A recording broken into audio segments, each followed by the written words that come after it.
यही रात अंतिम, यही रात भारी। नीतीश और तेजस्वी में जंग जारी। एनडीए में गड़बड़ झाला, लालू ने खेला कर डाला। एनडीए में जाते ही डगमगाई नीतीश सरकार। भाजपा की शरण में जाने का खामियाजा भुगतेगी नीतीश सरकार। बिहार में लगेगा राष्ट्रपति शासन। बिहार विधानसभा भंग करने की जोर आजमाइश में नीतीश सरकार। लोकसभा के साथ विधानसभा चुनाव कराने को तैयार। बिहार में खेला जारी है। आज की रात भारी है। कहा जाता है कि भारतीय राजनीति में जितनी अविश्वसनीयता हमेशा बनी रहती है, शायद दुनिया के किसी भी लोकतंत्र में इसकी नजीर नहीं मिलती। बिहार में बीते महीने के अंतिम हफ्ते में विपक्ष परिवर्तन हो गया। विपक्ष परिवर्तन इसलिए क्योंकि सत्ता तो अभी भी नीतीश सरकार की है, जो 28 जनवरी से पहले भी थी। बिहार सरकार के मुखिया नीतीश कुमार ही हैं, लेकिन नेता प्रतिपक्ष बदल गए। पूरा बिहार नहीं, पूरा देश हतप्रभ है कि आखिर मिस्टर क्लीन की छवि वाले नीतीश कुमार, जिन पर न ईडी का छापा है, न भ्रष्टाचार का आरोप है और वो परिवारवाद से भी मुक्त हैं, वे जन सरोकार के मुद्दे पर भी बहुत मजबूती से खड़े हैं। आखिर वो अचानक भाजपा के साथ कैसे खड़े हो गए? लेकिन जब राजनीति सिद्धांत विहीन और विचार विहीन होकर केवल अति महत्वाकांक्षा, सत्ता पर हर हाल में नियंत्रण और कब्जा और हमेशा अपनी राजनीतिक असुरक्षा के भाव पर आधारित हो, तो कुछ भी मुमकिन है। अलग बात है कि नीतीश कुमार इंडिया गठबंधन से अलग होने का कोई तार्किक कारण अभी तक नहीं बता पाए, लेकिन नीतीश के भाजपा के साथ जाने के बाद भी बिहार के पॉलिटिकल तमाशे का अंत हो गया और वो अपने निर्धारित समय यानी 22 नवंबर 2025 तक का अपना कार्यकाल पूरा करेगी। इस पर संशय बरकरार है। बिहार के तमाम राजनीतिक विश्लेषक भी इस पर कुछ स्पष्ट बोलने की स्थिति में नहीं है। अब नवगठित सरकार का बहुमत परीक्षण भी होना है, जिसकी तारीख 12 फरवरी यानी कल निर्धारित है।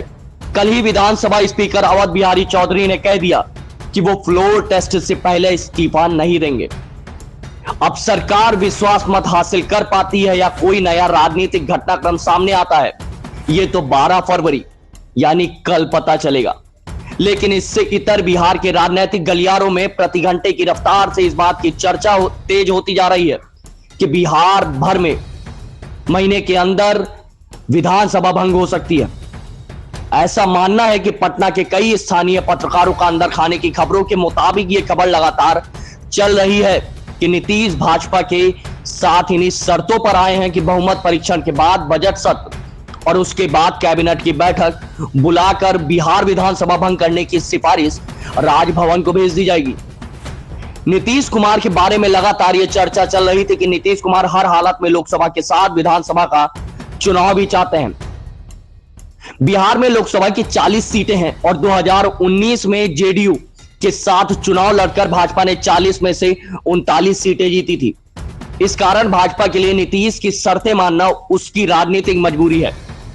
यह अलग बात है कि नीतीश की शर्तों के साथ भाजपा के बिहार में 5 साल और बिग ब्रदर की भूमिका नहीं मिलेगी, बल्कि उसे नीतीश कुमार के सहयोगी के रूप में ही राजनीति करनी होगी। भाजपा जानती है कि नीतीश के एनडीए गठबंधन में होने का मतलब लोकसभा चुनाव में भाजपा को नीतीश के 16 से 14% वोटों की गारंटी मिलना, जो फिलहाल भाजपा की प्राथमिकता है। दूसरी ओर राजनीतिक व मुख्यमंत्री नीतीश कुमार के भाजपा के साथ खड़े होने पर मोदी को एक दूसरा लाभ यह मिल सकता है कि विपक्ष एकता की मजबूत कड़ी को वो तोड़ने में कामयाब होकर विपक्ष का मोराल डाउन करने में सफल हो जाएंगे। नीतीश के इंडिया गठबंधन से निकलने के बाद उसकी विश्वसनीयता निसंदेह जनता के सामने कम हो जाएगी, जिसका लाभ मोदी को मिलना तय है। मोदी अपने चुनावी भाषणों में इस बात का जिक्र अवश्य करेंगे कि विपक्ष का सेनापति आज हमारे साथ है, यानी विपक्ष ने पहले ही हार मान ली है। यह नैरेटिव मुख्यधारा की मीडिया की सहायता से आसानी से हिंदी पट्टी में खड़ा किया जा सकता है।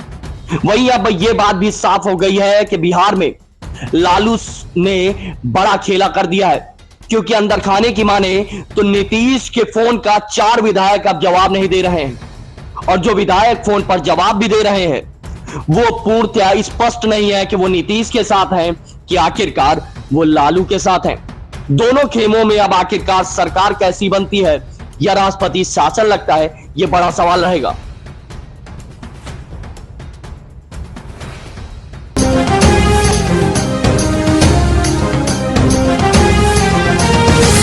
अनकट न्यूज, आपकी आवाज।